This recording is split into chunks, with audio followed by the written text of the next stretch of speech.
안녕하세요. 임목사의 스토리텔링에 오신 여러분을 환영합니다. 자, 제가 있는 지금 멜번은 아주 좀 쌀쌀한 그 공기가 확 다가오는 시즌이 되었어요.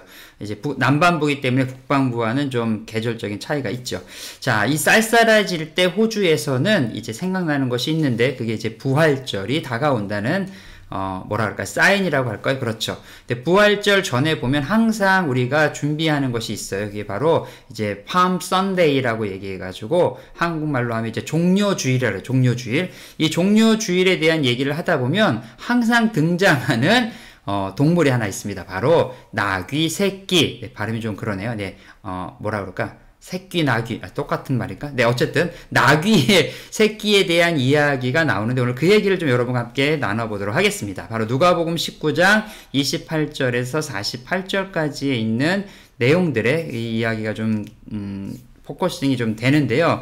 자, 예수님께서는 예루살렘을 향해서 이제 쭉 가시게 되죠. 가다가 제자 두 명에게 이렇게 얘기를 하세요. 야, 저기 가면은 아무도 타보지 않은 나귀 새끼가 있을 거야. 그 나귀 새끼를 좀 가져오렴이라고 얘기를 하시는 거예요. 여기서 많은 사람들이 왜 도대체 나귀 새끼냐? 라고 얘기하시는 분이 계시는데, 일단 그거는 스가랴 9장 9절 말씀에 나오는 예언을 성취하려는 뜻이 담겨 있다는 거예요. 첫 번째, 나귀 새끼를 타신 이유. 첫 번째, 스가랴 9장 9절 말씀의 예언을 성취하기 위해서라는 거죠. 무슨 얘기냐? 당시 왕들은 나귀가 아니라 다른 동물을 탔겠죠. 뭐 로마나 또 잘 나가는 이런 사람들은 이제 말을 탔을 테고, 그 다음에 이스라엘 그 왕들은 노새를 탔을 텐데, 이 나귀는, 특별히 새끼 나귀는 더 어리고 작잖아요. 그래서 사람이 올라타기에는 약간의 조금 불편함이 있을 수도 있지만, 스가랴 9장 9절 말씀에는 겸손의 왕으로 오시는 분이 나귀 새끼를 타고 올 것이다 라는 그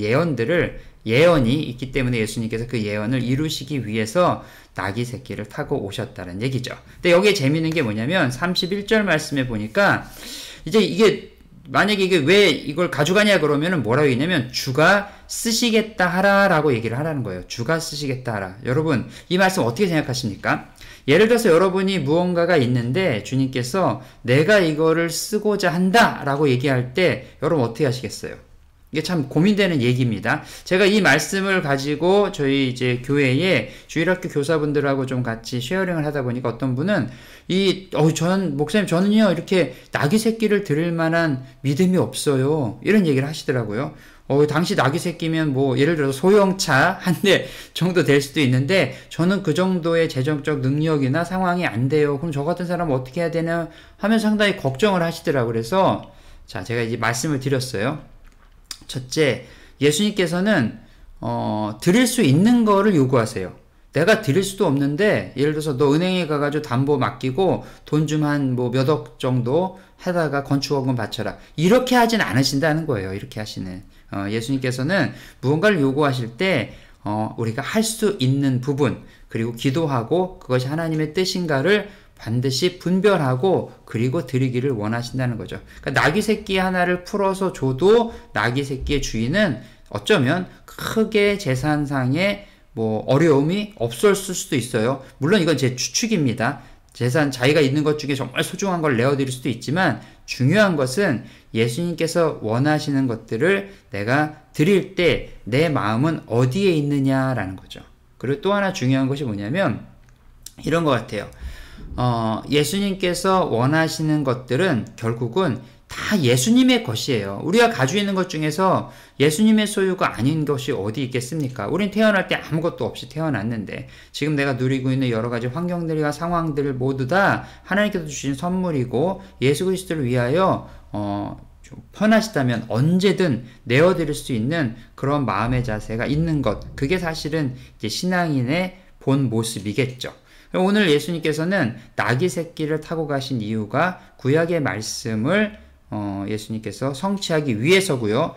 두 번째로는 말씀드린 것처럼 정말 너의 것의 주인이 누구이냐를 갖다가 예수님께서 확인시켜 주시는 귀한 의미가 담겨 있다는 거죠. 근데 오늘 그 말씀 가운데 여기서만 끝나지 않고 이것이 끝나고 예수님께서 예루살렘과 성전으로 들어가시게 돼요. 그런데 예루살렘의 이제 성들을 보면서 눈물 짓고 슬퍼하시고 또 성전에서 옳지 않은 것들, 하나님 원하지 않는 것들이 이루어지고 그걸 강도의 소굴로 만들고 하는 것들을 보면서 막 그들을 내쫓으시고 막 하시는 게 나오죠. 그러면서 뭐라고 얘기하시냐면 46절 말씀에 보니까 이 성전은 기도하는 집이다 라는 얘기를 딱 하시는 거예요.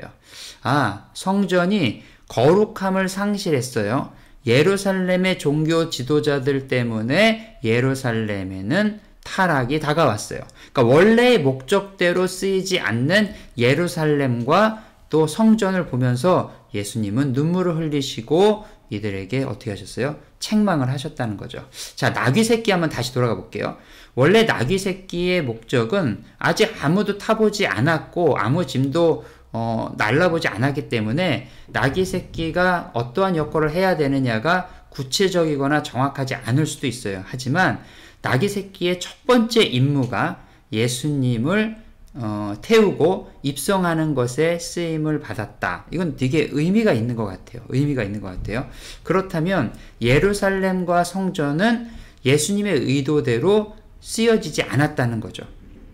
예수님께서 47절 말씀에 보니까 이런 얘기가 나와요. 그래서 거기서 사람들을 다 내쫓고 날마다 성전에서 말씀을 가르치셨대요. 자, 누가복음은 나중에 사도행전하고도 이어지죠. 그러니까 사도행전 5장에 보면은 제자들이 어떤 일을 합니까? 날마다 성전에 모여서 말씀을 가르치는 일을 해요. 그러니까 예수님께서 하시던 일을 제자들이 성령 충만함을 받고 나서, 그러니까 성령 충만함이 없었으면 일도 없었을 거예요. 성령 충만을 받고 나서 사도행전 5장에 있는 일들을 다시 예수님이 하셨던 것들을 사도행전 5장으로서 다시 표현해 나가는 거죠. 자, 겸손한 왕이 쓰시겠다고 하면은 내어드릴 만한 내 삶의 마음의 자세가 되어 있는가? 그렇다면 또 내가 주인의 마음으로 내어드릴 마음이 있다면 나귀 새끼와 같이 나도 쓰임을 받을 수 있게 된다는 거죠. 한 가지 또 생각해 볼 것은 우리가 거룩한 성전이라고 홀리 템플이라고 예수님 말씀하셨어요. 그러면 나는 목적에 맞게 기도하는 성전으로서 말씀을 가르치는 성전으로서 내 안에 기도와 말씀이 충만해져 있는가? 이것도 한번 점검해 봐야 되지 않을까? 이런 생각을 합니다. 자, 종려주일이 다가오면서 나귀에 대한 이야기를 하면서 예루살렘과 성전에 대한 이야기도 했어요. 여러분, 한번 이번 돌아오는 팜 선데이의 종려주일에 이 부분에 대해서 한번 고민해보고 기도해봤으면 좋겠습니다. 나는 나귀 새끼를 드릴 만한 마음이 있는가? 어떤 분은 저한테 아까 말씀드렸던 그 주일학교 선생님이 저는 아무것도 드릴 게 없어요 라는 얘기를 하시길래 제가 이렇게 얘기했어요.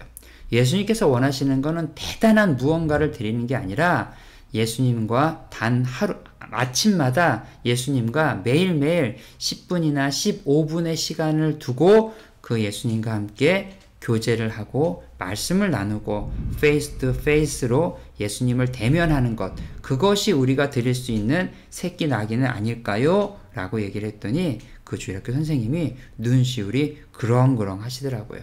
네, 그래서 내가 혹시 뭐 잘못했나? 내가 또 무슨 상처를 줬나? 해가지고 무슨 일이세요? 라고 물어봤더니 사실은 오늘 이 말씀을 묵상하면서 그런 마음이 들었다는 거예요. 나는 나귀 새끼만을 드릴 만한 재정적인 여유는 없지만 그래도 매일 아침 10분씩은 예수님께 드려야겠다라고 생각을 하고 기도를 했는데 그런 쉐어링을 통해서 이렇게 정확하게 숫자도 10분이란 얘기가 나누어지면서 자기 자신을 좀 되돌아보고 감사하게 됐다라는 얘기를 전했어요. 그래서 되게 따뜻한 분위기가 된 거죠. 자, 사랑하는 구독자 여러분, 예수님께서 원하시는 것은 무엇일까요? 새끼 나귀를 타고 오신 이유는 또 무엇일까요? 예루살렘과 성전을 보시고 눈물을 흘리시고 또 성전에서 장사하는 자들을 예수님께서 내어쫓으신 이유는 무엇일까요? 목적에 맞게 쓰임받는 건 너무 중요합니다. 여러분의 삶도 여러분의 삶의 목적에 맞게 하나님께 영광이 되는 또 가정과 일터 가운데 그리스도의 빛과 소금이 되는 그러한 삶이 되기를 다시 한번 축원합니다. 여러분들 임목사의 스토리텔링 도움이 되셨다면 구독과 좋아요 부탁드리고 다음에 다시 만나겠습니다.